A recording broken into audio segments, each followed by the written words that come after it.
So you have to what now? I was just gonna say, trying to go back to the beginning.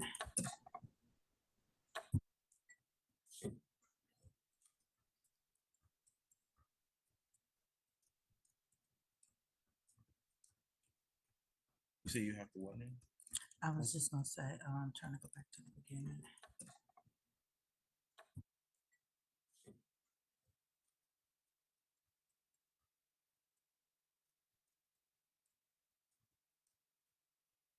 So you have to what now?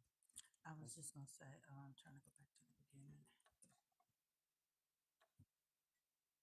now? I was just gonna say,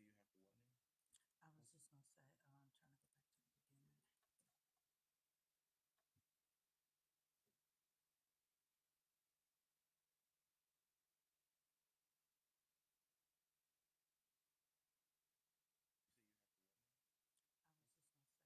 to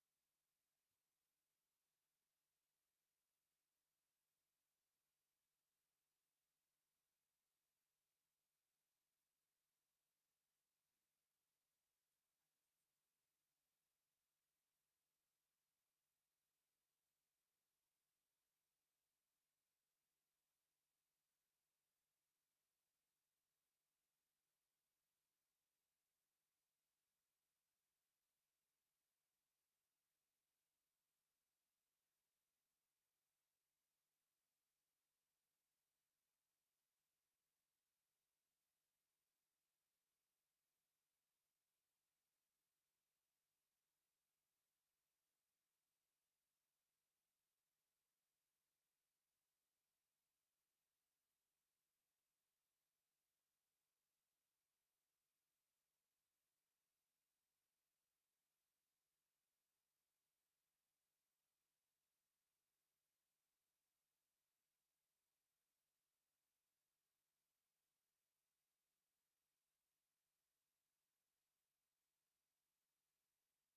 beginning.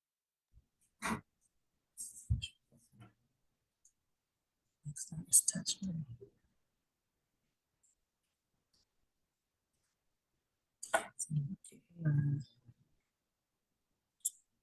This is what's projecting the PowerPoint slide. Mhm. And then when you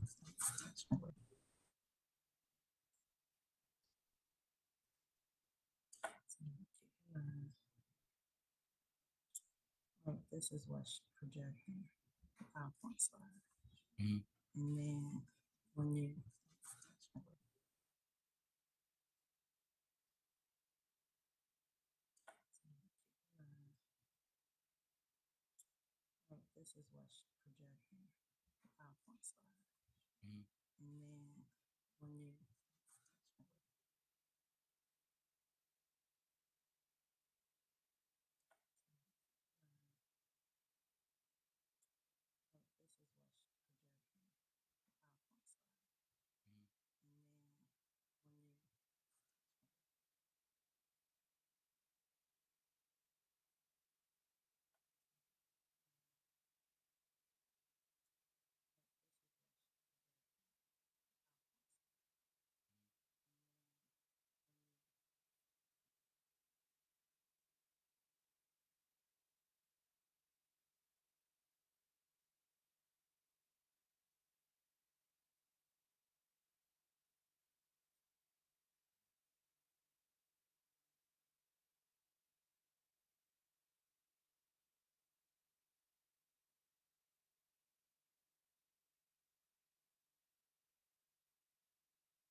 Very good.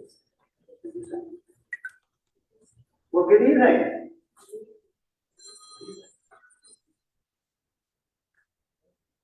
Well, I would like to thank you for coming out this evening, and there was a small audience, but this is really great that you came out. At the end of the year, and it's difficult to be here at 5 o'clock, 6 o'clock, 7 o'clock, and maybe 8 o'clock, so thank you so much. Well, tonight, we're going to open up in prayer, and then coming out this evening, and there was a small audience, but this is really great that you came out. At the end of the year, and it's difficult to be here. Let's start time together. Fill us with your grace, and guide us to seek His ways and not our own. Well, tonight, Father, we ask us to open up in prayer. Well, this evening, President Ray Cummings, St. Louis Local 420, on his behalf, I will always, with medical incident, not come this evening. Welcome to Local 420's Educational Summit. This is our third summit that we have on his behalf. Tonight's summit is going to be on AI. And this summit has been financed through AFT Innovation Fund grant. And we thank AFT for doing this for us. This is our third summit that we have on his behalf. Tonight's summit is going to be on AI. Tonight's summit is going to be broken down into 4 sessions. The first session is going to be on the history of AI. The second session, the future of AI. The third session, concerns of AI. And the last one is the Q&A session. It's going to be broken down into 4 sessions. Before we go and get into the AI, I'd like to ask you a question. What, the second session, the future of AI. The third session. Now, I ask you to draw a picture of intelligence. What would you draw? The Q&A session. Most people think of intelligence to scale, where the higher you get, the more intelligent you are. What's similar to an IQ scale? Now, I ask you to draw a picture of it, but what happens if we think of it in this manner? As a stairs. Right at the bottom of the stairs, we have the one cell organism. Further up the stairwell, we have man.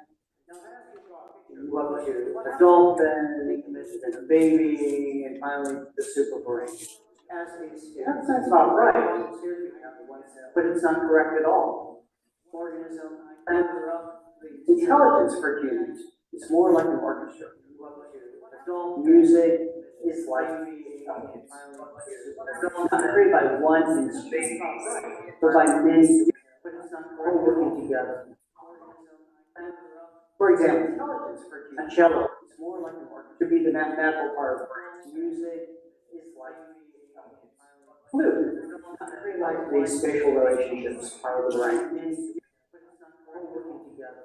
And maybe a violin. For example, a cello is more like an orchestra. To be the mathematical part of the brain. Music is like flute. So it's basic relationships, the part of the brain. And maybe human intelligence is complex and not fully understood. And yet, we try to play God and create artificial intelligence. This begins our first session of the history of AI. Let me introduce you to Mr. Hill. Human intelligence first local 420's first vice president and a veteran teacher of St. Louis Public Schools for over 40 years.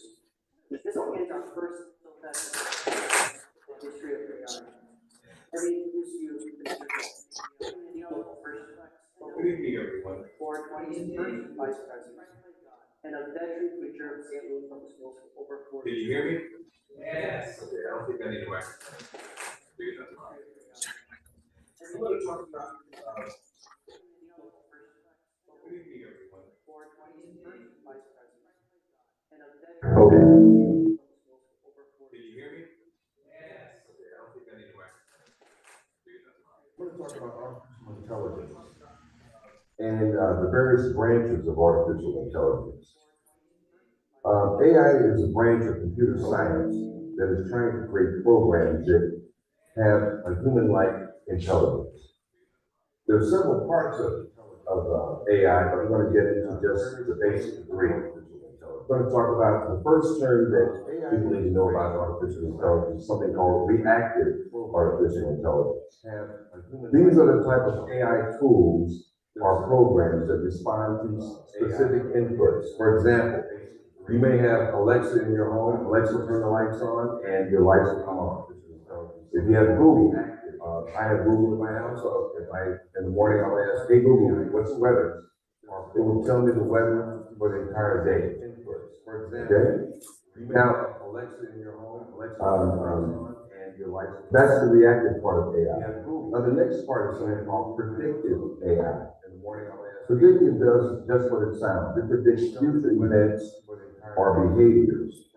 Think of how when you watch Netflix or Amazon, all of a sudden you start to get advertisements based on the type of things that you watch on Netflix or that you go on the Amazon website.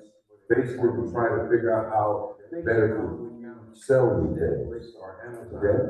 Now, the next step, the last term is generative AI. This is the type of AI tool that helps to create new content.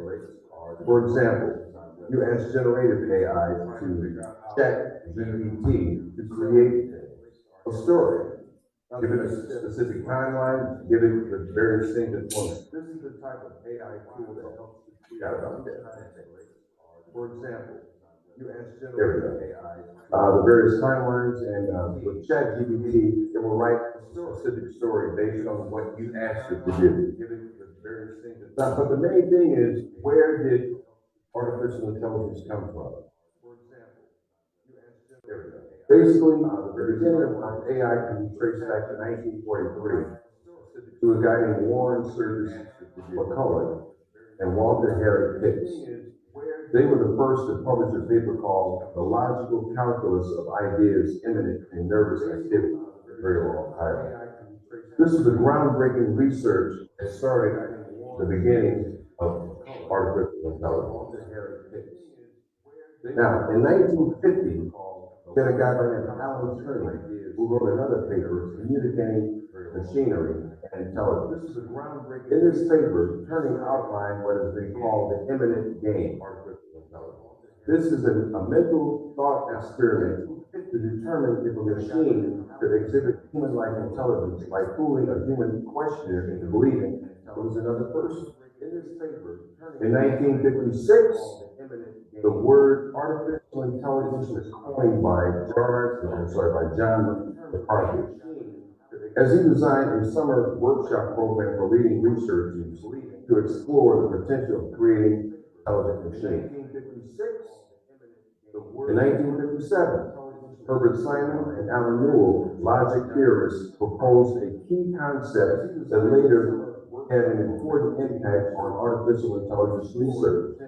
This became the foundation for the development of expert systems that once became the mainstream of artificial intelligence. Logic theorists proposed. Now, algorithms were created to allow for the logical process of information by involving the rules that are called if, then, and else. Okay. Also in 1957, the perceptron was invented by Frank Rosenblatt, an American psychologist. Perceptron is a form of neural network that allows pattern recognition. Perceptron is a device that was built with biological principles based on how the human brain learns. You can see how Rosenblatt's perceptron wires look like human brain neurons. On the wires up there.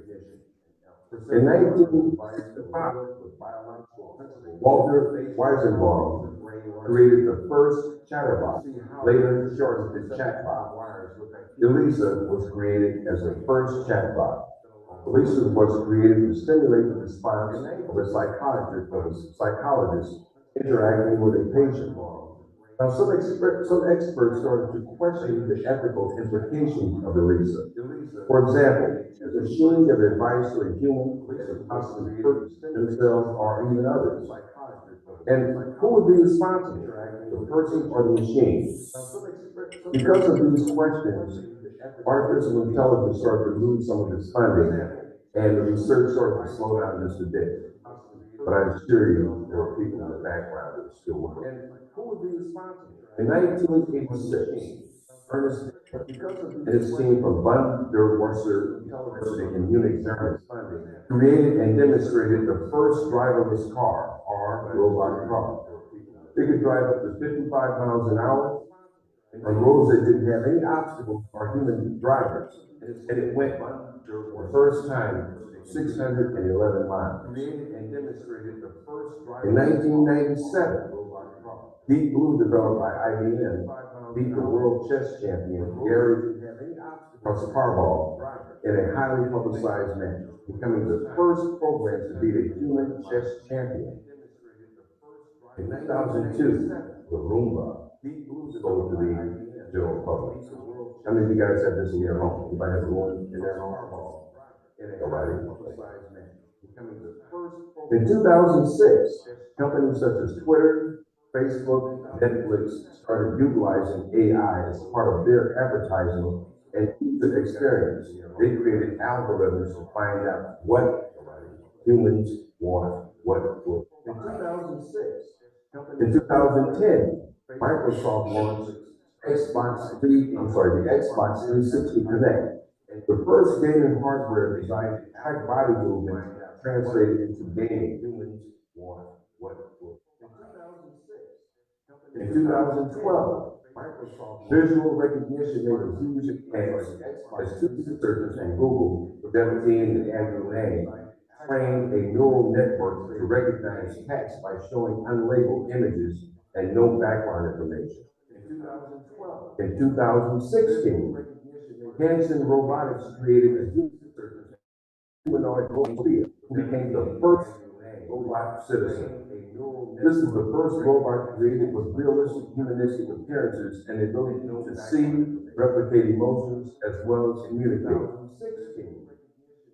In 2020, a real-time animation AI called Ella was created.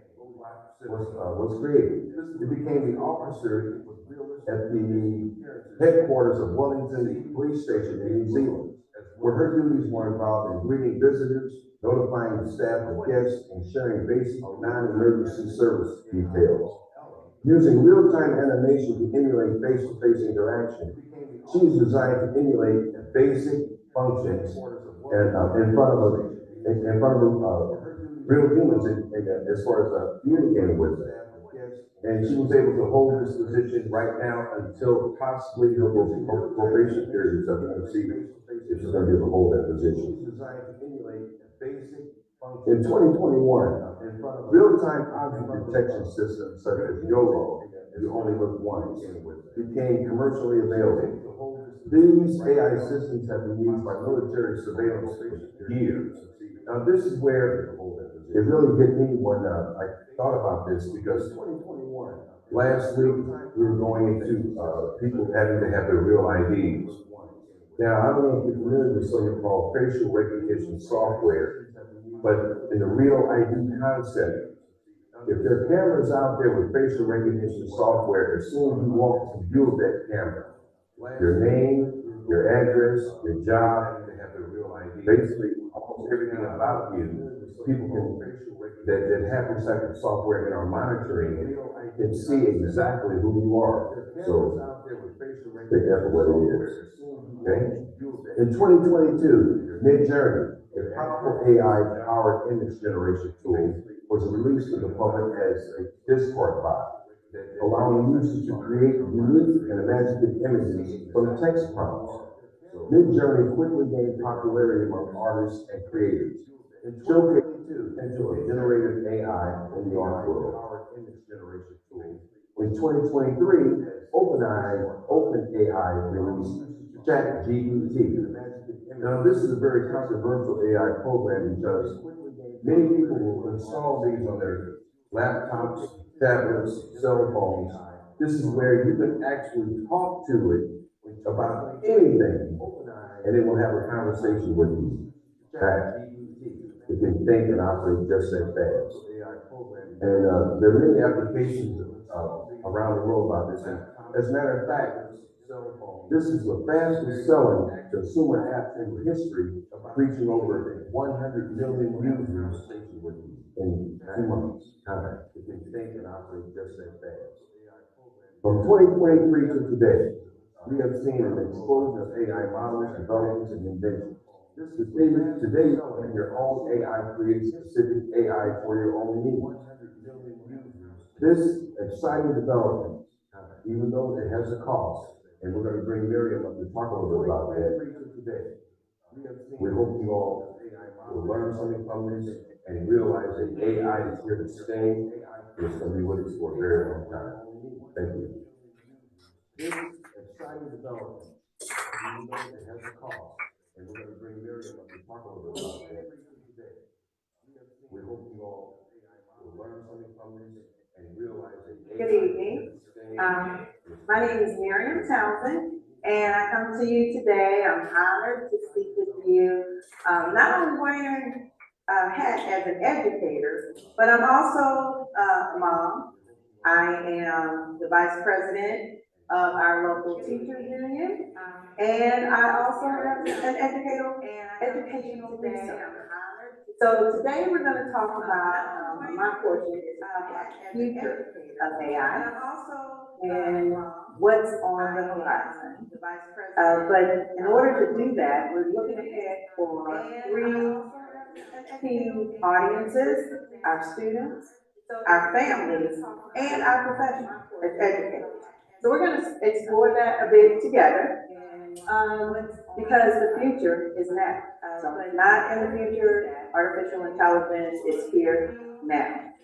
So as both a researcher and a mother, I've seen the rise of artificial intelligence, but also it's urgent and it's coming. It's arrived, it's here.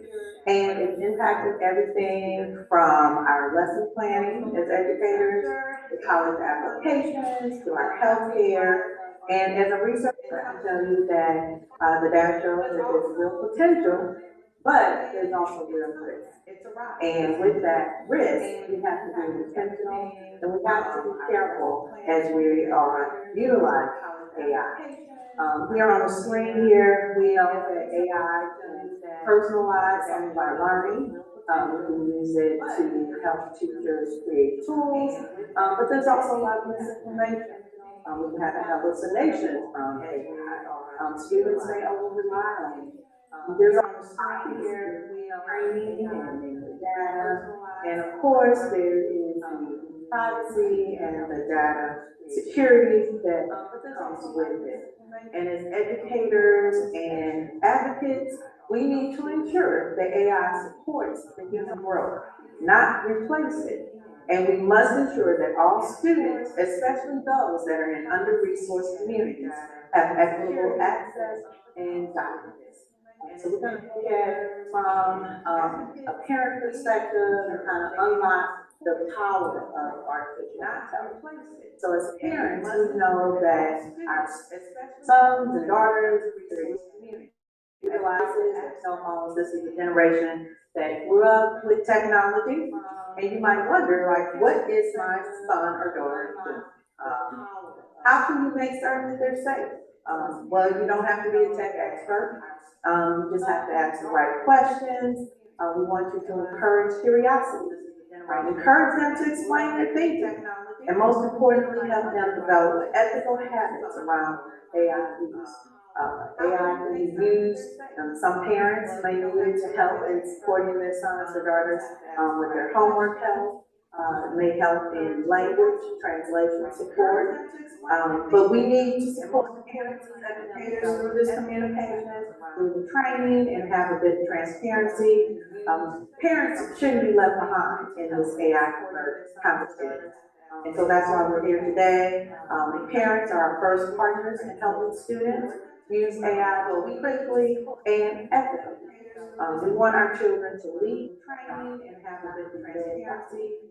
And with that, there are AI companion tools. So our sons and daughters are on their devices, their cell phones. You may think that they're innocently chatting with a friend, but there's actually an application, NOMI, where they can create avatars or human beings that imitate emotions, characteristics of an actual human being. And so that is where, as parents, we want to be aware of all of the various tools that are out there for our students, our sons and daughters to use. And then let's look at teachers. So as an educator and a union leader, I've seen how AI personally can lighten the load. And to my fellow educators and union members, AI should work for us and not replace us. Teachers are burnt out, that's true. AI can help us reclaim our time to plan, time to differentiate, time to innovate, and time to analyze. It can enhance creativity in our lessons, but let's be clear, AI should never be used as for teachers. It must be used as it can and should not be used to justify cutting staff or even de-skilling the profession. Our union leadership, we're calling for contract language, board policies, and state guidelines that ensure AI is a tool for empowerment, not exploitation.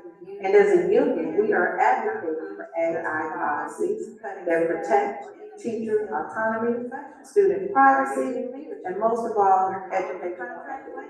Because we know that AI is a component of science, and again, we must have professional development that is prioritized, and teachers must be at the table when these decisions are being made, because we need professional development for educators in control. AI should work for us and not the other way around. I have up here 3 popular AI tools, resources that are used by teachers. Magic School AI, that is a free software application where teachers use it to help us create lesson plans, create stories.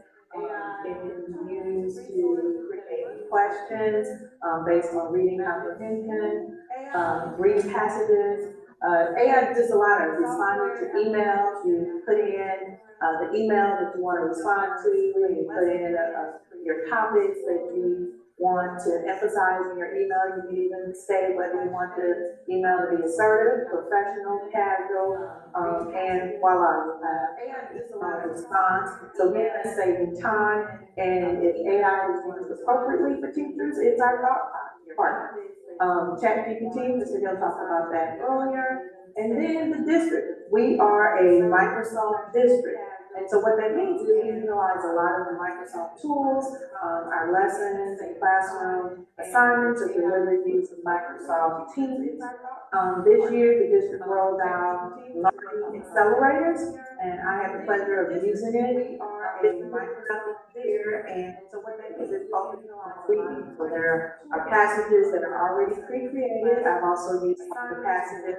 There was a newspaper article that I wanted my students to read, and from that, the Learning Accelerator would take the passage and it could create questions as well as multiple choice or answer questions, and there will be a response to that.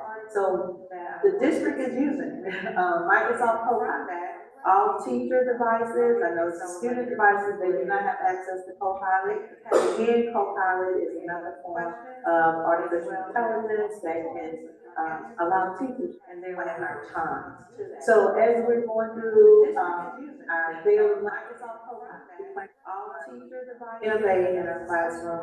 Certainly, teachers have been using and are currently using artificial intelligence to deliver lessons, to create passages, just a lot of different ways that we're using it.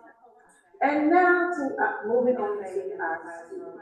Certainly, teachers have been using and are. So, our students are already using AI, whether it's through auto suggestions or Google Docs or image generators on their phones. But we need to equip them with the skills to use it responsibly. AI has opened up new opportunities for personalized learning, accessibility, as well as creative expression. But we must teach students how to think with AI, not just through it, not to use it as a curriculum that helps students analyze the ethics of AI, understand the biases, and learn how to use it responsibly. And we must ensure that all students, not just those in well-resourced schools, have equitable access to these tools and responsibilities. Here is a proud teacher moment. On the stage with us is Evan Cooney. Evan was a student of mine his sophomore year. Evan is clearly a portrait of St. Louis Public Schools graduate. He will be graduating on Saturday. I'll let him share his post graduation plans. But I asked Evan to come speak to us tonight because this is an example of a project that was done with collaboration of educators. It was initially brought to me by my high school counselor, Mr. Stuckey. He was a former Wall Street stockbroker. Yes, the Wall Street in New York City, and he's here in St. Louis, Missouri. And I was teaching a unit on investment and stock prices, looking at stocks, and just fully understanding the stock market. So Mr. Stuckey, I invited him to be our guest speaker, and he actually created this project for our students, and Evan is one of our students that kind of took the ball and ran with it. And I also want to share that with this, a little bit about Evan's character. He would always be the last student to leave my classroom as he's gathering his things, and before he would walk out the door, he would always turn around and say, "Thank you, Ms. Townsend." And so today I want to say thank you, Mrs. Cooney, for just raising an awesome son. And even on those days when I was so exhausted from my lesson, he would always say, "That was a good lesson." So today, this project, I'm going to allow Evan to talk about it, talk about the tools he used. And again, this was 2 years ago. So we're talking about the future AI, but just 2 years ago, we had our students using it. From my lesson, he was always saying, lesson. So today, this project, I'm going to allow Evan to talk about it, talk about the tools he used. Again, this was 2 years ago. So we're talking about the future AI, but just 2 years ago, we had Generated AI. To generate code. Full stock market data from the and aggregate it to Microsoft Excel. Deliver it to graphs which we can better analyze, as well as use the AI, give it the data, and get some more AI analysis beyond just the charts.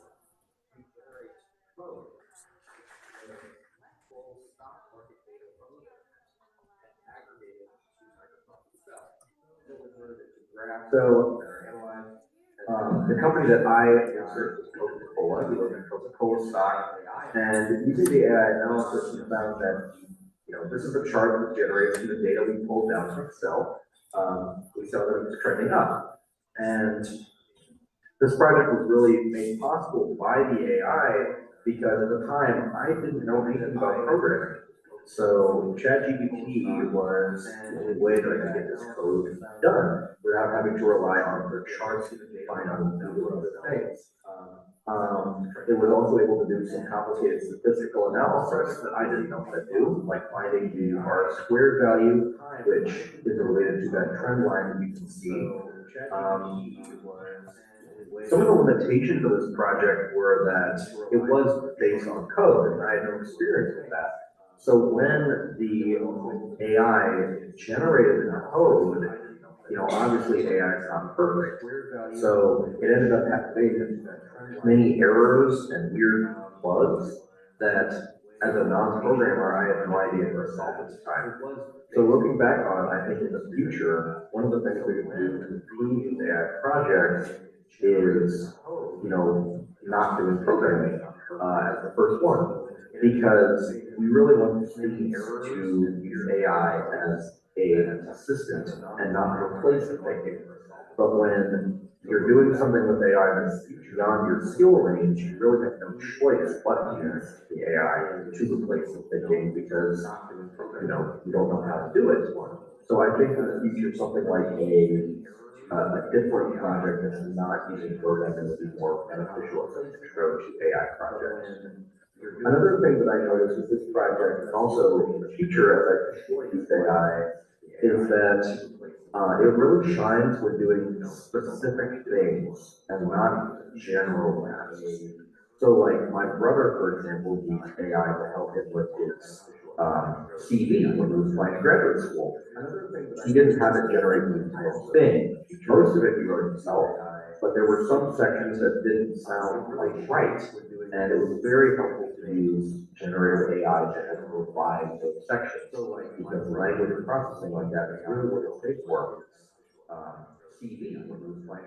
Same thing with the analysis here. If I just said, should I buy Coca-Cola? It might give a right answer, not show it the reasoning behind that. But if you're like, can you create a chart based on this? Or what should I consider for something more specific? It can help a lot more. So, same thing with the analysis here. In the end, AI is really, it might be very great and it's very important to teach students how to use it, just like it was to teach students how to properly use the internet. Instead of just copying and pasting from Wikipedia, we want students to use things as a source to learn new information. We want students to use AI the same way. So, ethical education about how to use AI honestly, how to use it more effectively, is really the future of AI. Thank you, Ms. Mountain. We want students to use things as a source to learn new information. We want students to use AI the Can same way. you share with the audience your post-secondary plans? Yeah, so after high school, I planned to attend the zoo, University of Missouri Columbia, and study computer science. Thank you. So Evan will be graduating on Saturday. The utilization of AI allowed Evan to, even now, to share with that critical analysis, introduce him to financial literacy, technology, and so AI, thank you. So Evan will be graduating on Saturday. It's critical thinking, it's academic ownership. By Evan coming up today, he's owning up to his work. And so as educators, we must nurture these skills and ensure students have access to the tools and guidance that they need to succeed.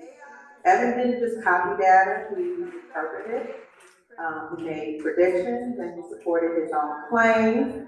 And it helped with that scaffolding, that process, his thinking, and even today, when students have access, he's able to critically analyze the whole project in and of itself. Programming, he had not had previous introduction to it, but again, he is able now to reflect on that experience. And so as we move forward, even today, that our school board leaders, community members, community colleagues, we need to work together. We must lead with equity, ethics, and human-centered values. We must protect the role of teachers and the rights of students. And we must work together, parents, educators, and advocates, to make sure that the future of AI is one that empowers all learners. Now I'm going to turn over to part 4, and Seth is going to wrap up our talk here. But thank you for your time, your commitment to students and public education, and your we must work together, parents, educators, and advocates, to make sure that the future of AI is one that empowers all. So this evening, listen to two parts, history and the future of AI, and the idea of the students. Now we're going to listen and really start to think about the third part, which is the dangers, the concerns of AI. About 86% of all students in the United States have used AI in some manner. But why do students like to use AI? Now we're going to listen. The number one reason given is that students seem to think that AI is more objective and less opinionated than their teachers. 86%. Again, they think, students think that AI is more objective. Why do students like and less opinionated than their teachers? One reason given is that students are being informed that AI is better than humans and less opinionated. Second, students want their questions answered immediately. By pushing a few buttons, students believe that what is appears spits out is correct and trustworthy. AI is a tool like you know that AI is better.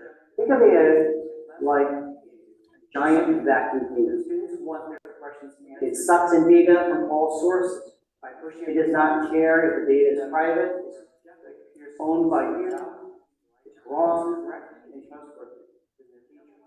AI is a tool like you know that data can not only be collected, but it can be stolen. Giant AI as a tool is readily available. It sucks in data from all sources. That means student does not care. That means that students' personal information is owned by you. Grades, test scores, and anything else can be considered as data, information, can be collected and then sold. It's another interesting thing that concerns us about AI. AI cannot discern from real data or fake data. AI experts call this hallucination. In other words, AI cannot tell facts from fiction. When asked about what is wrong with AI, it's another interesting thing that concerns us. One word for them. AI cannot discern from real data. In 2024, a child asked AI, how do I keep the cheese from falling off my slice of pizza? The AI responded with, when asked about what is wrong, and illness belief. The reason AI gave this wrong suggestion is that it found that in vast data storage in 2020, a joke about pizza and glue found on Reddit. The AI could not tell what is factual or fictional. The reason AI gave this. Here's another way of looking at AI. In this cartoon, you see the cat working. All work is done and stored in the bucket next to it. The AI could not tell what is factual. But here comes an AI. And the AI starts to work. Here's another way it works by taking from the cat's own bucket. The plot thickens. Another larger AI comes and steals from the first AI. This is how AI works. AI takes. Starts to work. It works by taking. But let's go back to why students love AI. The plot thickens. Another larger AI comes and steals from the first. The second reason given is that it allows students to complete assigned work more quickly with more polished product. Let's face it. The temptation to skip out of hard work is all kids, not to mention us too. But there is no such thing as a free lunch. And they eat given. Most Americans brought their lunches to work with them. Bars wanted more business during lunch hours, so they offered a free lunch. The temptation to skip out of free lunches are simple. They're highly salty food that made the customers want to buy a drink. Free lunch. The phrase "there is no free lunch" came from the fact that customers had to buy their own drinks. AI is a no free lunch tool. Students that fail to do their own work are cheating themselves during their education. Another point to consider is that AI is biased. AI can only give you what it's been programmed to do. Think of AI bias like this. AI is a no. A man yells into our trash. Students that fail to do their own work are cheating themselves only his own voice. If AI is programmed by white, upper middle class Americans, what type of information is going to be collected? What information data is going to be ignored or filtered? This brings some ethical issues of life. Just recently, a large AI tool called Bookworm was found to have this problem. Bookworm is a great AI concept. It is designed specifically to allow children to ask it, what type of books should I read? And the AI program would respond with saying, a large AI tool. And the AI would then filter through the kid's choices and then spit out possible good reading material. It is designed. What can go wrong?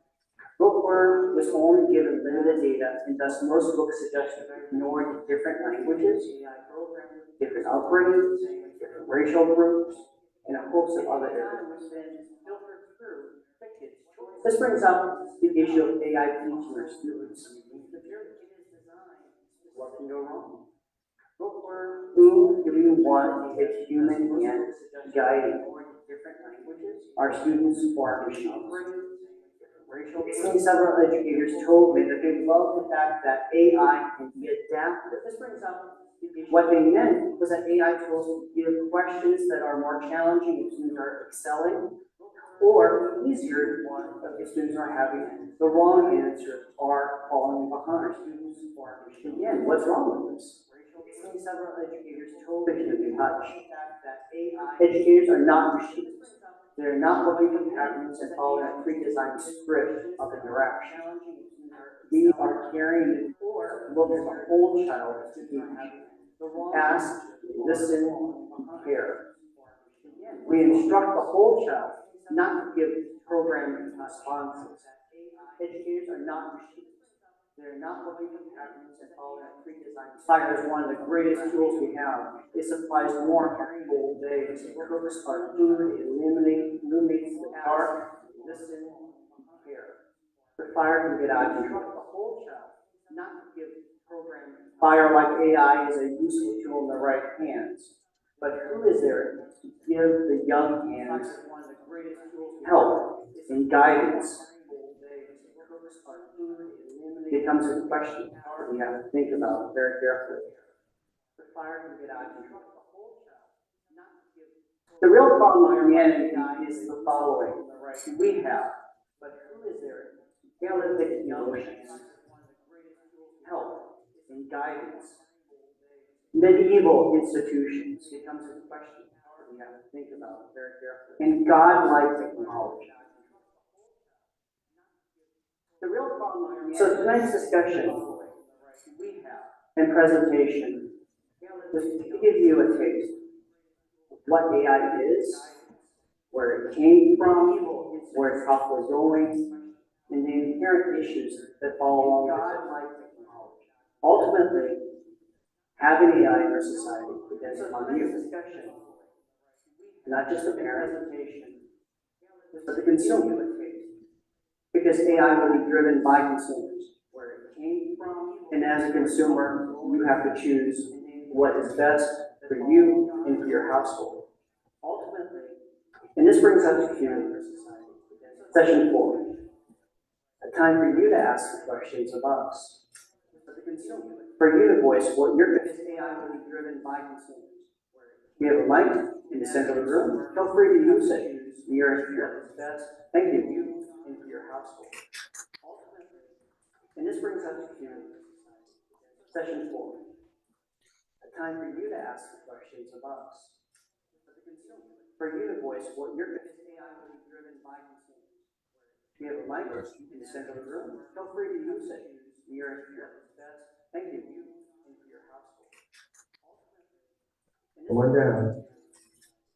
Session 4. A time for you to ask the questions of us.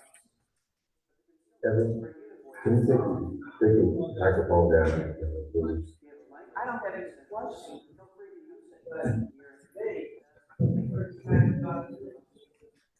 Getting their classes, Come on down. Denny and Zulu or Zulu. Well, I had a subscription, so I went on Zulu, Microphone down. well, whatever one I went on.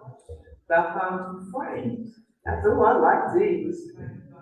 And so I said, how am I gonna get, how will I know what I look like in Zulu? So I had a session. So I went on, press the morning, it was where? Well, whatever, when I went on, Valcom. And that's not the latest. So, I mean, that's not a question, but we're using it, as long as I know what I look like in this house. So I had said, so I went on, Yeah, thank you. well, whatever, when I went What many people may not understand is that every day we're using some form of artificial intelligence. If you have a cell phone, which most of us do, everything that we do on that phone is being stored and possibly being shared, we may not be aware of. Many people may not understand, because it's mighty strange that you can go online every day, and if you want to look at lawnmowers, and all of a sudden, if you get your email address, type your email address, and all of a sudden you get all these advertisements from various corporations that make lawnmowers, and the various stores that are selling it. And if you want to look at the artificial intelligence around us, all of a sudden, all the time, it's getting more and more prevalent. Any more questions or comments? I just want to say, Byron, a great job. And if you would tell us a little bit about the Innovation Fund and how you got the grant, and who might do the guardrails in the future, who do you suggest? Thank you.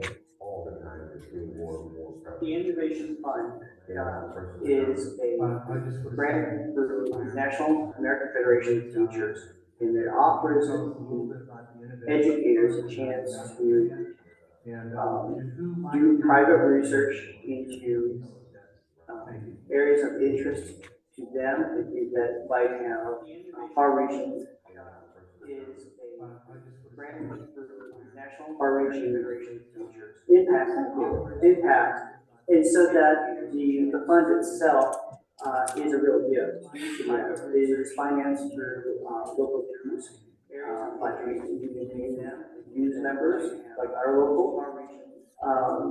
And the information that we gather and that we present for review is actually sent out to AFT and distributed free of charge to any other locals throughout the nation, so that they too can learn how to use the information that we've gathered, to use that research, use those presentation tools, etc. And the question about guardrails is a very interesting one. Mary and I both sat on a national panel of educators that gave us basic, huge amounts of homework to look into AI and to figure out what are the ethical questions, what are the problems, what are the ramifications of these tools being used in society today, and what we thought about them. And the idea of a guardrail is a really apropos statement. A guardrail on the road keeps you from going over the cliff. Looking into AI, it doesn't stop, just kind of redirects. And this is what the National AFT is trying to do. And they have done. We are in version 2. Moving on to version 2.0, if not 3. And in this version of guardrails, which you find on the web, or AFT guardrails, AI, artificial guardrails, you can find out exactly where we think AI should be going, as in what are the responsibilities of individuals, what is the responsibility of schools. Currently, St. Louis Public Schools does not have an adapted AI policy and usage. The state of Missouri does not either. There is some legislation right now for talking about AI. But again, the question is, who is supporting this legislation? Who is in control of these issues? Often, it's justice. And that's something we think about. We talked about, Mr. Hill was talking about your cell phone gathering your data. And business is immoral. It has no morals. Its sole purpose is to make money. Make money, make money. That's all it's designed to do. So the question is, how do you limit it? How do we secure your topics? How do we secure your data, your privacy? And the guardrails says, starts to ask those questions, saying, let's put this into place. Have you considered this? Money to take money from you. That's all it's designed to do. So the question is, how do you? This isn't a question, this is more of a comment. I'm Joe, and I'm his brother. Yeah, first of all, I not use AI to fix my CV. My uncle did that. He sent it back to me, and I asked him, wow, this looks great. It's you. He said, oh, I put it through AI. He said about me. Secondly, I actually do AI research in grad school, and we're currently trying to develop tools to make AI less black. So before you touched on this problem of AI being a black box, Evan said that if you teach him how to code anything, it was given an answer. I agree that that's a big problem. That's been one of the reasons that I haven't wanted to use AI. Sure, it's like, oh, I forgot to do this. Simple things, but not the complicated tasks. Anyway, my research group is using quantum computers to try to make AI more explainable, right? So right now, if you guys get an answer from ChatGPT, why do you do this? It'll give you another pre-generated response. It won't tell you, oh, I read these 15 books that you can check out, which would be a much more useful thing to have as a response. Anyway, you could go and research your own viewpoint. Our goal is to try to get it to do that in a very loose sense. We're doing cancer first. But yeah, so it doesn't have to be a black box. It may not be that way forever. I personally think that they have a historic part of a black box. But yeah, there may be hope still. That's all. Cancer first. Congratulations. Yeah, so it doesn't have to be a black box. It may not be that way forever. I personally think that they have I'm Dr. Gary Penman. I'm the president for Central Associated School Administrators of 44, the Principals Association. Just want to just kind of share my experience with AI. My first year as a classroom teacher, for 10 years I taught at elementary school, and I worked with students who failed the percentile. And at the time I used a program called CCC, Computer Corporation Curriculum. And when the students came in after 10 times in using that program, we knew all their weakness in math. So I began to work with them to focus only on weak areas, and they got to work 91% of them on. And so now I see those programs have advanced now 30 minutes after the child uses program. We have programs like Ice Station, one that I really studied, and I hope that schools can take a look at these programs. Because these programs, as Jesse Woody Wilson said, they use programs that learn as they learn at the active structure. Especially with our struggling students, especially after learning to do quality time. These programs can now level the playing field. They have built-in lesson plans for the teacher to stay all day during the lesson plan. They personalize the instruction for each kid. You gotta get away from a cookie cutter where it's teachers teaching the same thing everybody at the same time. And then these programs are also built-in too. So if they do not have a tutor, that program can help them. So I'm saying, we got to take a look at how we can advance these in the classroom and really work with our children. And so that's why I hope that the school district begins to take a look at that. I do know one school, Lexington School, has purchased that program, and then maybe we can take a look at how they're using it and then spread it throughout the school. So that's my answer. So on it, and just hope that we can use it in most effective way. We got to take a look at how we can advance Microsoft, the district has that's called learning accelerators within Microsoft Teams, so it does similar type work where the student can actually record themselves, so it's a video, and it's actually looking at their speech recognition or how they're pronouncing the words, and the teachers will spit out a chart. And it'll trend how the student is reading, if they're increasing in the lifestyle levels. So the district has taken it on. There are opportunities for us to get that information out to more teachers and our professional development. And I think the word like a focus, and say AI is a tool to kind of serve as a thought It's not the end all, and it's regurgitated information, as we pointed out earlier. But at the same time, people can use it to help with their lesson planning and replanning the time. And differentiating the instruction and maybe personalizing it to that student and the times and yes, you will see games. This year I had some games in my students who were reading, although my content area is not core content, it's career technical education. But in that, it encompasses all of the skills, the reading, the math, and I try to incorporate that in my different lessons, delivery styles, as well as the projects that they work on, so they can work on all of those skills, not only the core hard skills, but those soft skills as well. Although my content area is not Question, thank you. career technical education. Yes, speaking with you all. I'm a teacher at the Shine High School, and I teach students with disabilities. So the question is, how is this going to benefit our students with disabilities? How is it diverse for our students that we serve? Yes. And is it reality, not made up? Like you were speaking before about how it could change the perception of things. Because now our children look at some things as reality and they know that when we grew up it was false. But they're using it as reality and try to implement that in real life. And it doesn't work. So tell me the pros of this and the cons. Because now our children look at some things as reality and they know. One of the things about AI that I want to work on is the gamifying of education, that making everything In real life.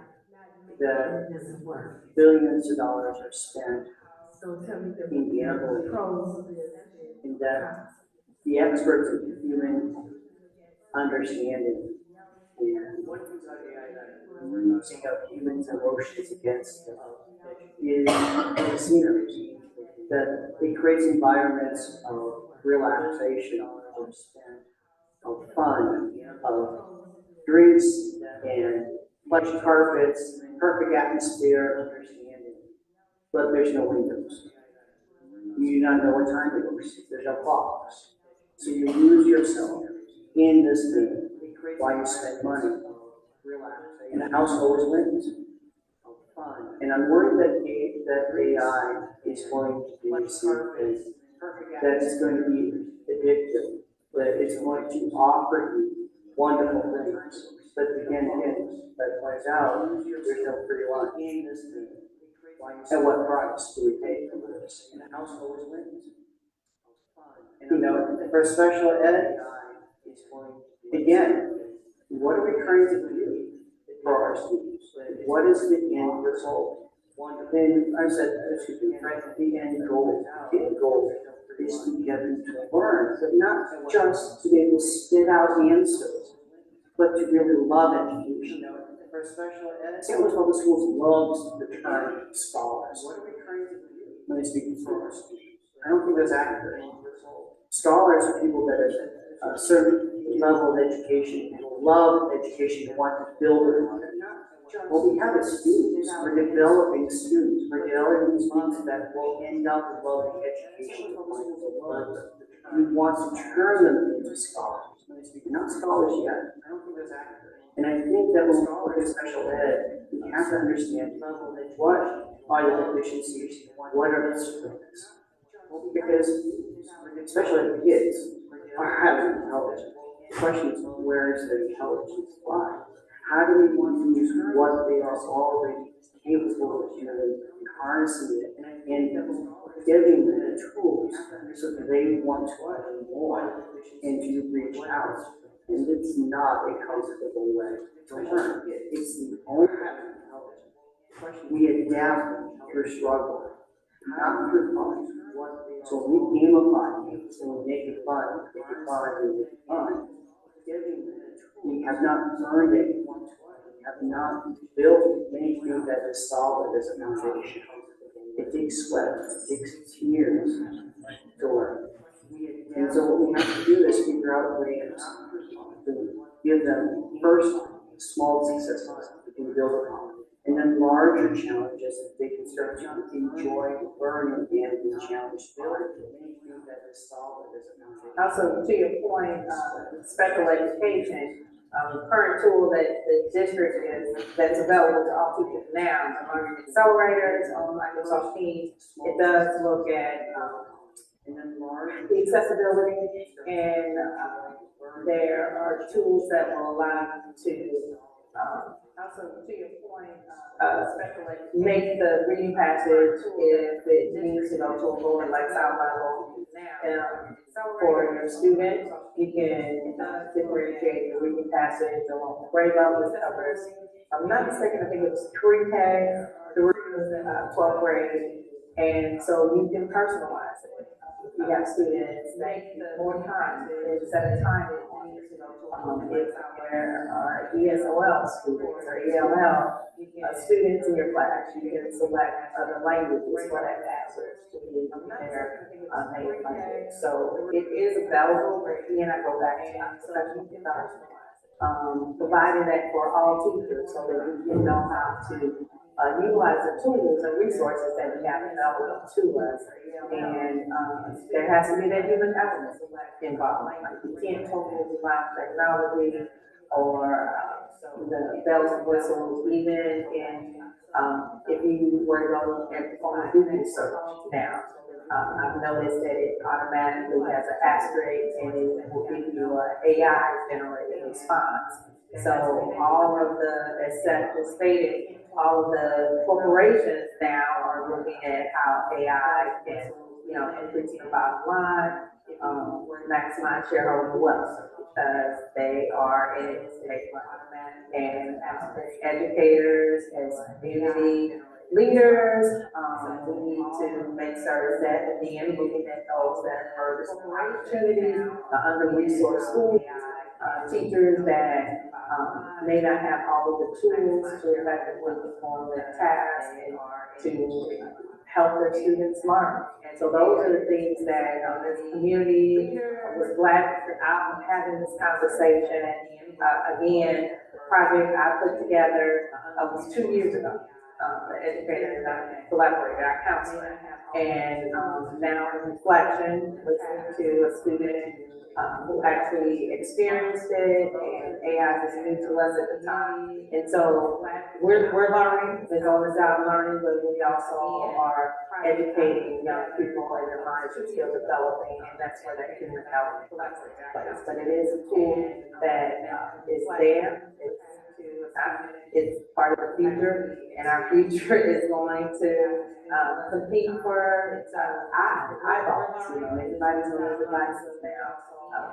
Just changed out our cabling at our home, so we don't normally need a box and we're streaming. So again, look at if you're interested in buying a pair of Uggs or a new shirt from a particular brand, all of a sudden you get the speakers. So all of that is that artificial intelligence, whether it's and we need to got our cabling at our home. So we don't. And one of the first things that's done with artificial intelligence is, of course, creating a game for us to play with. Not realizing that this same technology could be used to control and manipulate. Okay? When I saw a program where robots are being programmed and trained to guard a specific area. And all the employees that worked in this specific area they had badges that they had to wear, so the robot could distinguish good person from the person who was supposed to be there. And immediately, one of the workers stood in front of the robot. The robot was armed with a 45 automatic handgun that pointed it at him, then distinguished in a split second, this is a good guy. Then they put an inanimate object, like a big sign of another human being. This robot with point blank accuracy, right between the eyes, shot. And what concerns me is, will this be used to control citizens? Say there's a peaceful protest that maybe some of our civic leaders don't agree with, and think it should be stopped. Well, rather than having police out there that could make you get harmed, the robots out there. What the robots make them stop? Will this be used? You know, like I said before, AI has been with us for a long time. It's really starting to really kind of realize what's going on with this stuff. It's in cars, it's in planes,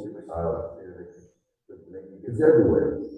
And another big thing that I'm also concerned about is I was in the grocery store the other day, and I saw this robot going down the aisle, basically taking inventory.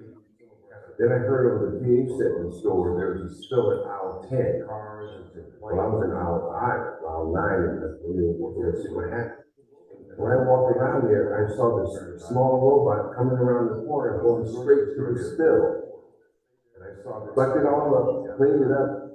Oh, wow, what the cow? Now, as a union person, and as a person that's always wanting to know about technology, I was very impressed with that. But as a union person, I was also concerned about that because I saw that as a possible loss of a job for somebody. When we go to the grocery stores, you have an option. Go to a checker or do it yourself. And this is AI technology that tells you what to do. As a union person, AI technology that are watching you. I saw that you don't try to cheat, lost a job for somebody. And it can figure out things, believe me, a lot faster than humans can. Try to buy a new car with a manual shift in. Used to be you got the best gas mileage on the manual shift, you can do it yourself. Now the computer systems are so accurate in cars, it's better mileage, but it's automatic. Let it do it for you. I also fly.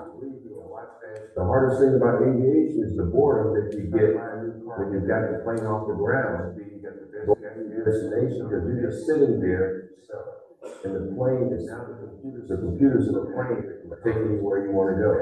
You don't take over until you get to the airport. Matter of fact, I also fly. They'll even land before you. The hardest thing about aviation, they'll land, they'll taxi to the appropriate taxiway, and stop on its own.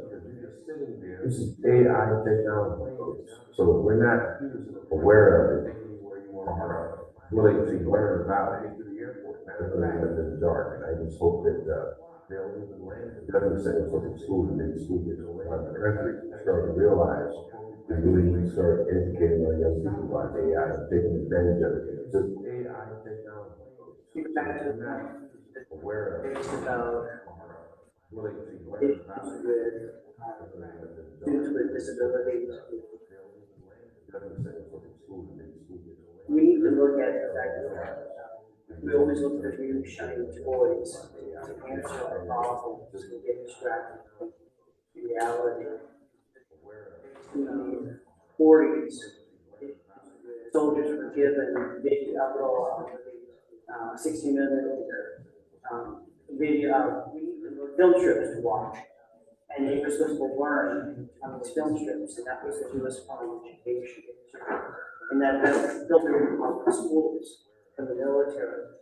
That was the way we trained. And then we had the audience that beat at 60 minutes go ahead and get the next slide. And we moved on to videos because we learned. Now we're streaming our lessons.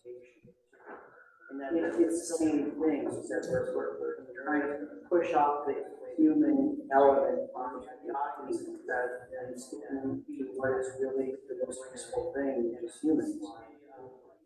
And we moved on, we need people, not as consumers, but as people. It's one two things. Clean the floors. I need to push off the human people to check it out.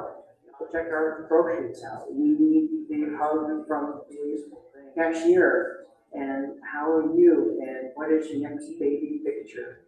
Use that human connection.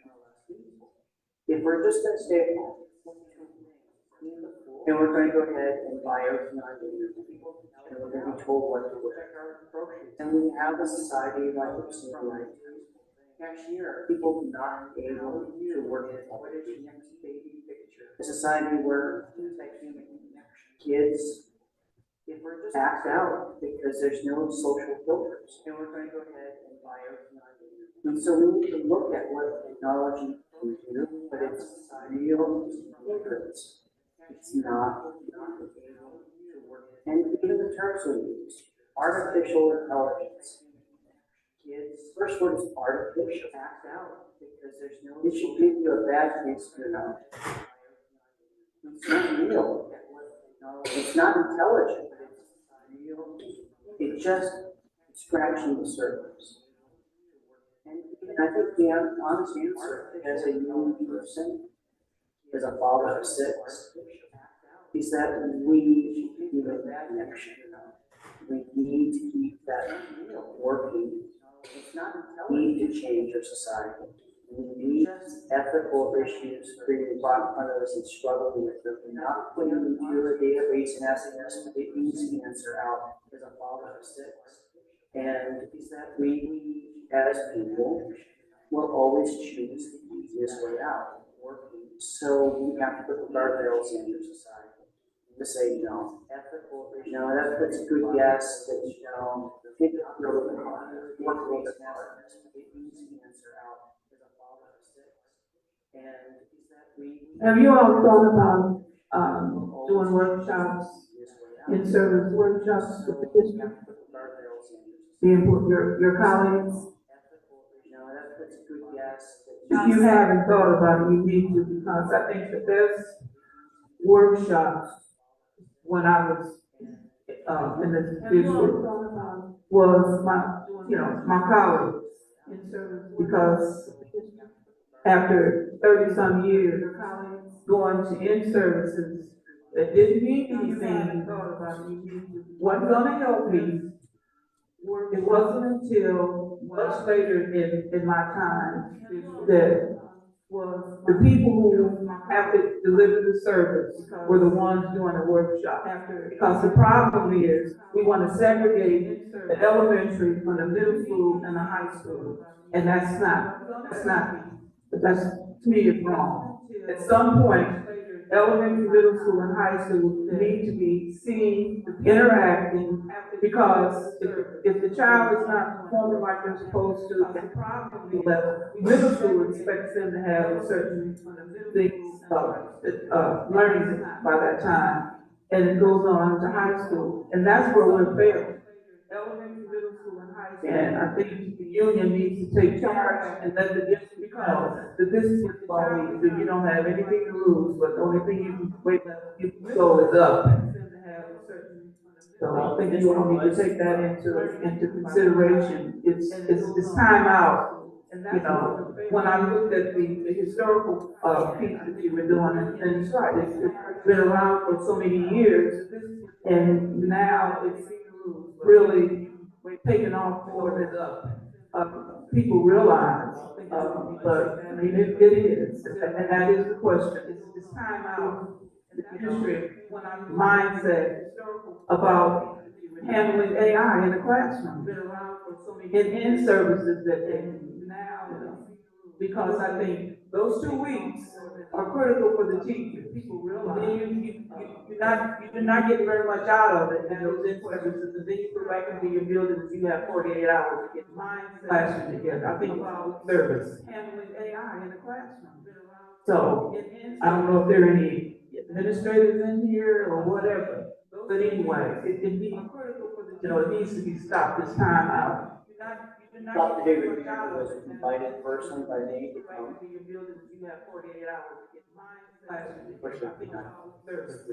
the head of professional development. So, I don't know if there are any administrators in here. Well, I can say that, the district, and even with Mr. Bayer, my building, I'm at the high school, Kenwood High School, and at one point this year, some of our teachers who were looking at going to attend an AI Innovation Conference in, the state of Missouri, I think it was in Springfield. But I didn't find out about it because I was looking up another conference, And so my team, we were not able to go, but Mr. Baird was pretty open to like, hey, you can go. So I just think the message needs to get out and make the conference about places located, to make that a priority. But I didn't find out that you focus on it, that's the only way. So get the message out to the people who are in a position of authority and power to make it happen. Like right now, we're in our respective buildings, 3 different buildings. My principal was somewhat open. I did share out with my building teachers how to use the learning accelerator, but that was just an impromptu staff meeting. It's like, hey, it's time that you're using the learning accelerator, share it out with the colleagues.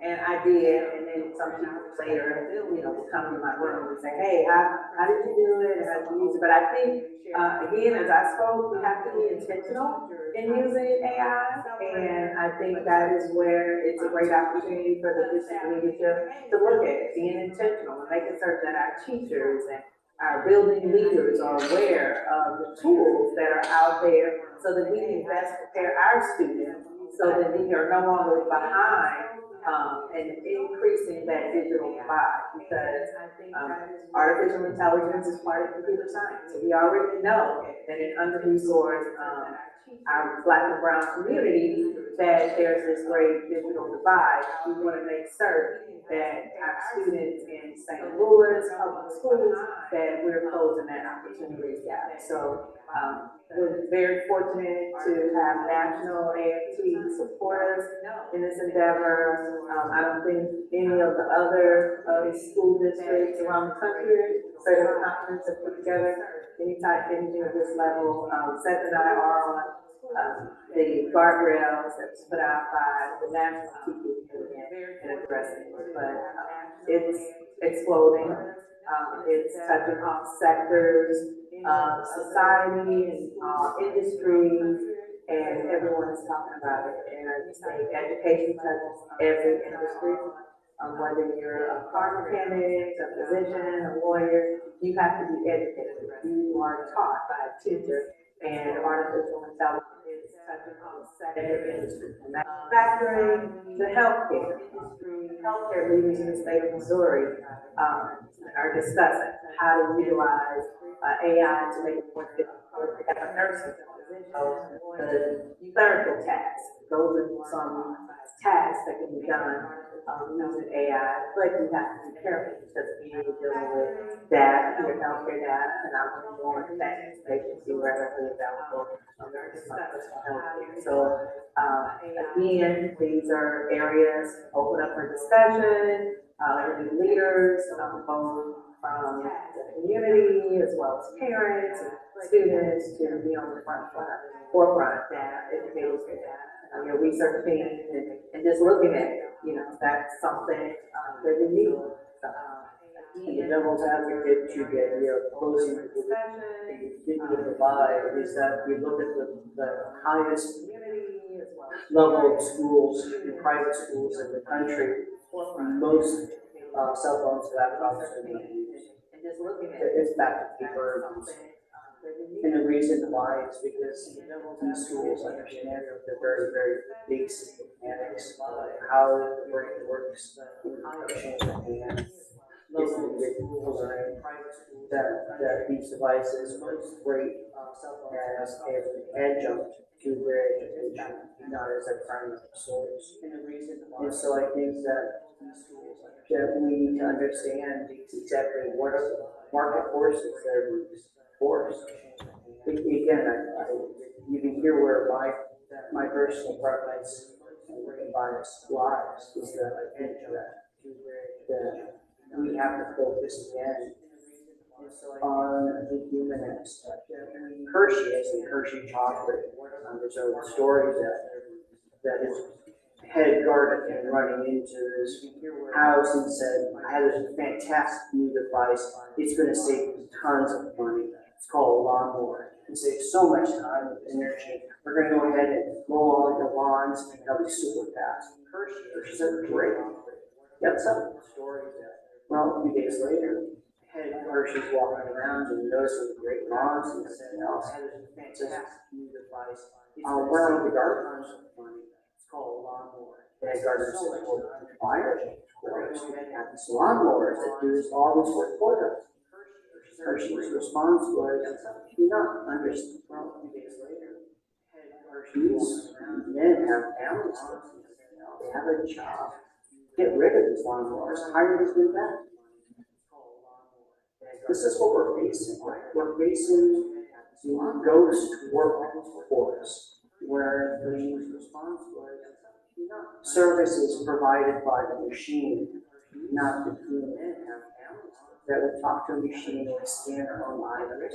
If I am doing the work and scanning my own items, why aren't I getting this? If I'm bagging my own stuff at the store, why don't I get this provided? Why is it that I get the rewards amount of money whenever I put my cell phone into this? It's not free. They're gaining something, and they have to be gaining something more worthwhile. Why don't I get that I'm getting that response? Because then they would be losing money. It's the house. The house always wins. These machines are designed to take from time. It's your work. It's taken. And as a green person, I find that incredibly worthwhile that we give up our so-called rights for the sense of security, for the sense of financial wealth, of ease of education, of ease of living. How lazy can I possibly be not to get up, to turn on my own TV? I have it over. How lazy can I be not even pick up the clicker and tell the computer in my television to turn off or turn the station? Of ease of living.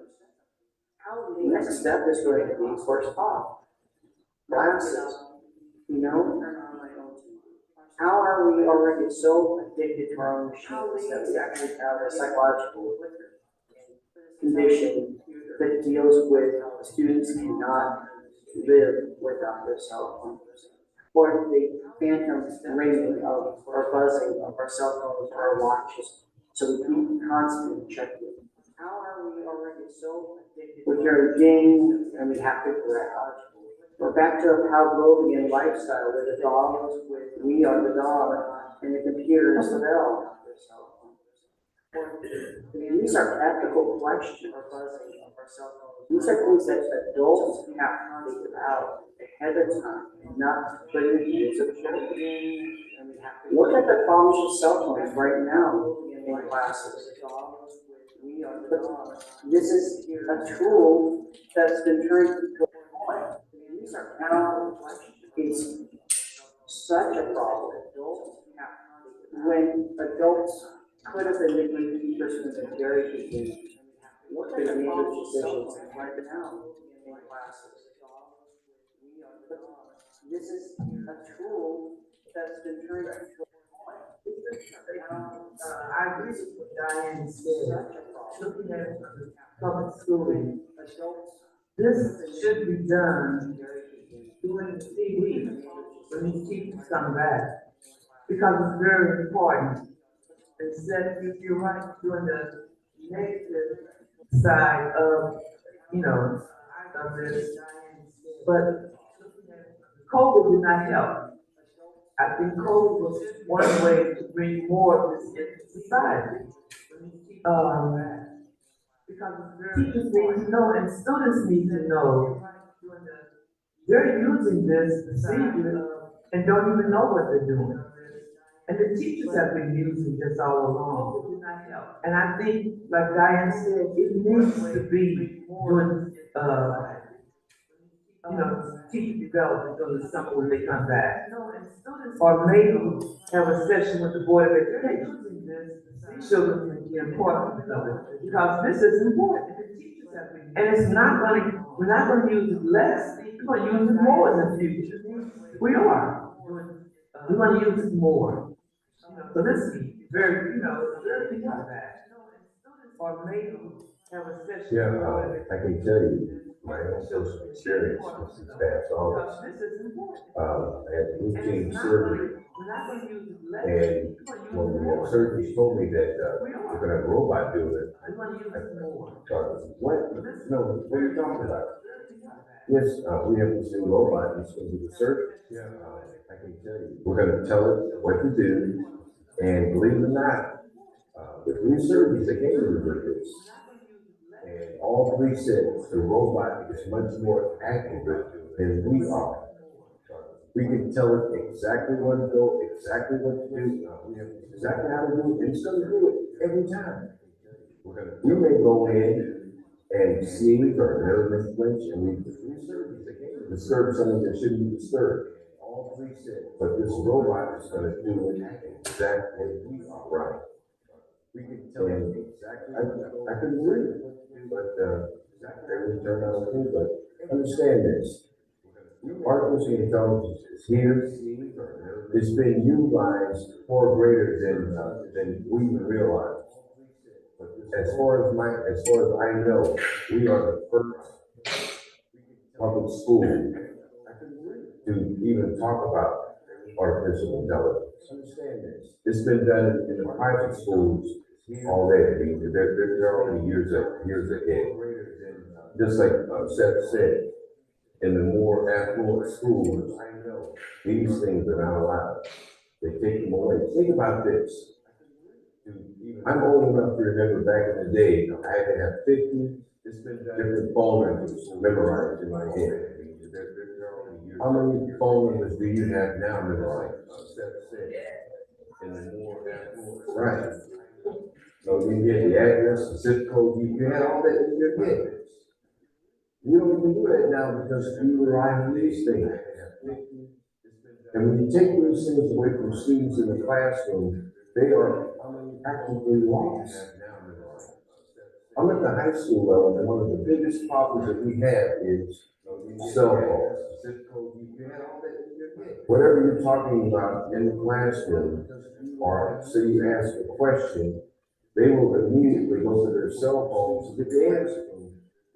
If I'm asking a very complicated question that I know most of these kids wouldn't know, but I do it just to see it.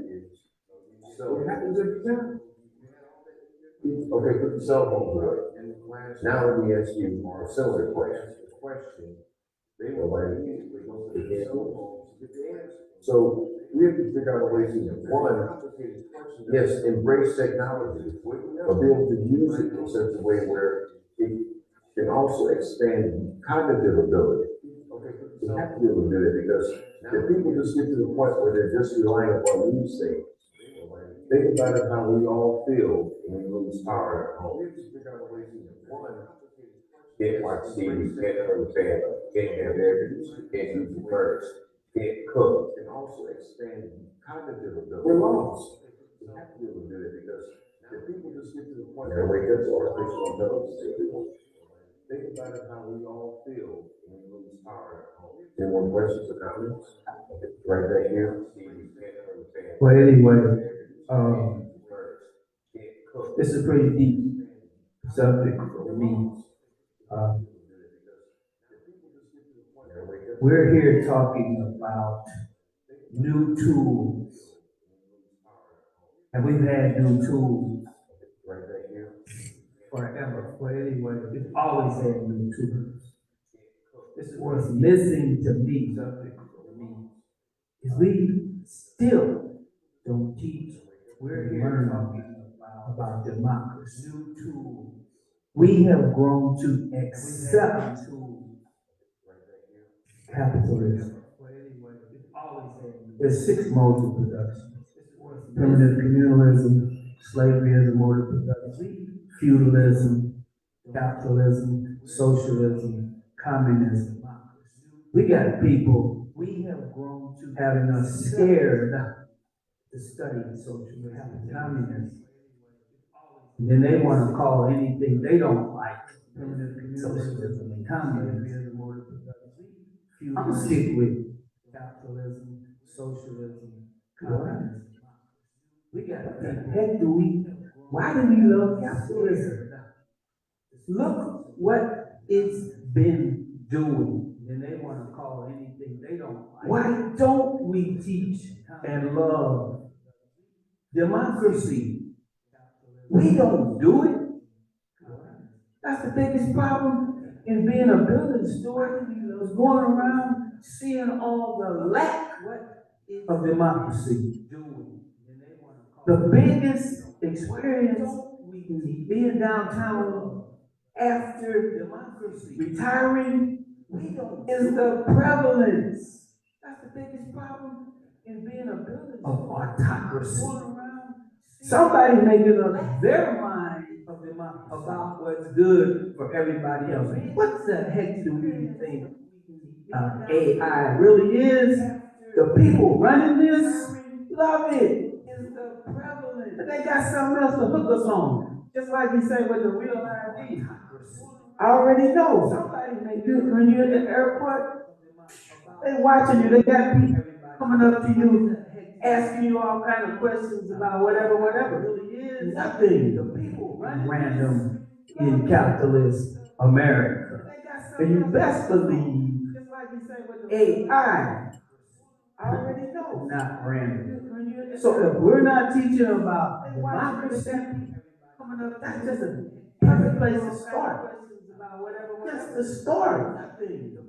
That's the fight in capitalist America. As especially this being supported and brought out here by a union. That's what they're not teaching about capitalists. That's what they are most afraid of. You see them. Starting it out everywhere. That's the fight.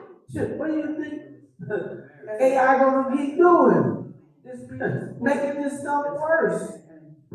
If we don't attack capitalism and challenge capitalism, it's gonna keep doing what it's doing. In fact, what we really finding out is the deeper AI gonna keep doing what's going on. Capitalism ain't no good.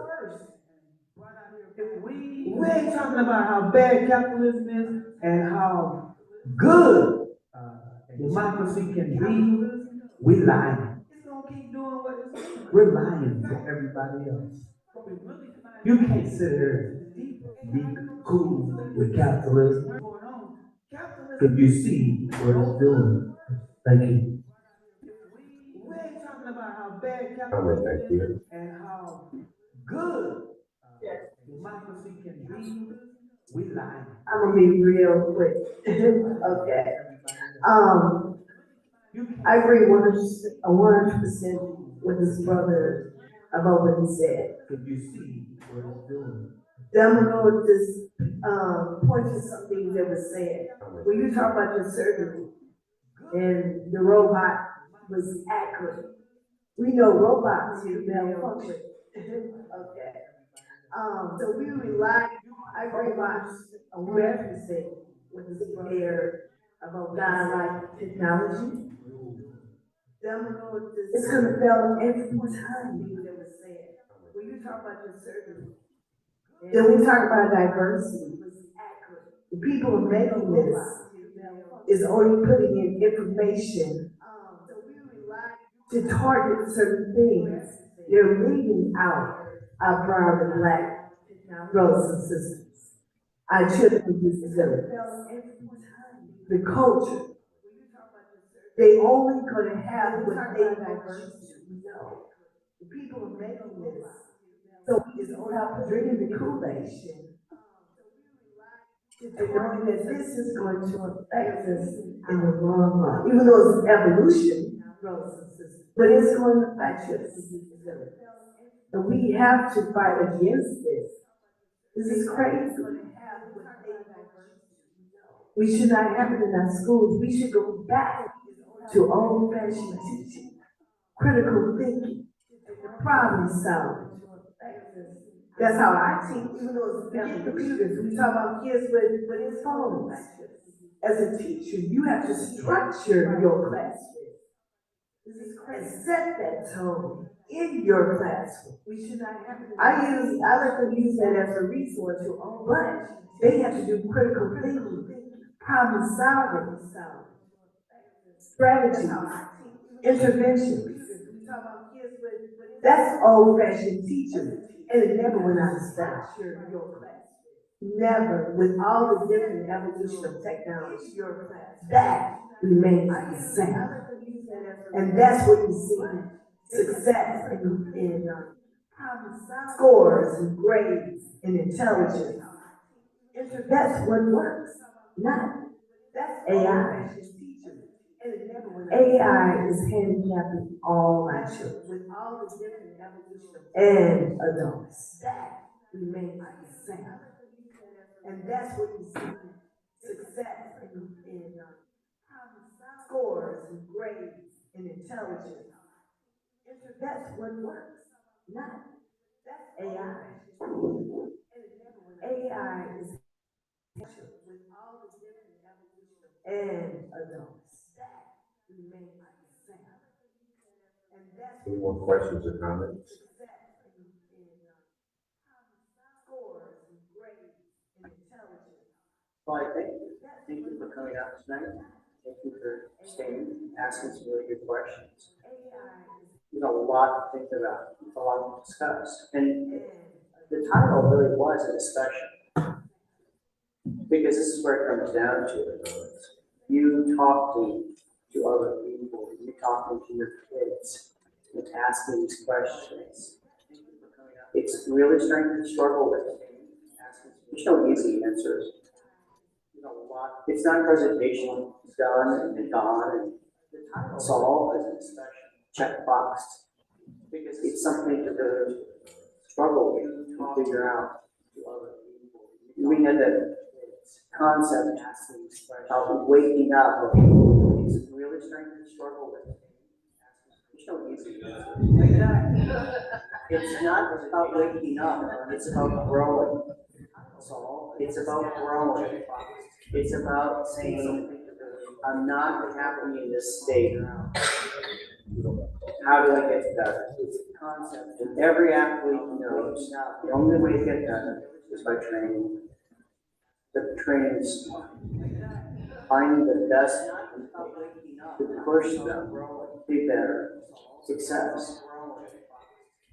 And so this is what we need. We need to stay good coaches. How do we be really smart people pushing and helping the next generation forward? The training. And so I think that's We have posters, thank you cards, so you can let our educators take them back to your building, share out. We're really trying to get the word out, and hopefully we can have more discussions like this. And we want to thank National AMT for this grant opportunity, because the conversation has started here in the Midwest, and we want to thank you now, and AI is here. Thank you so much. Thank you so much. Get the word out, and hopefully we can have more discussions like this. And we want to thank National AMT for this grant opportunity, because the conversation has started here in the Midwest, and we want to thank you now, and AI is here. Thank you so much. Thank you so much.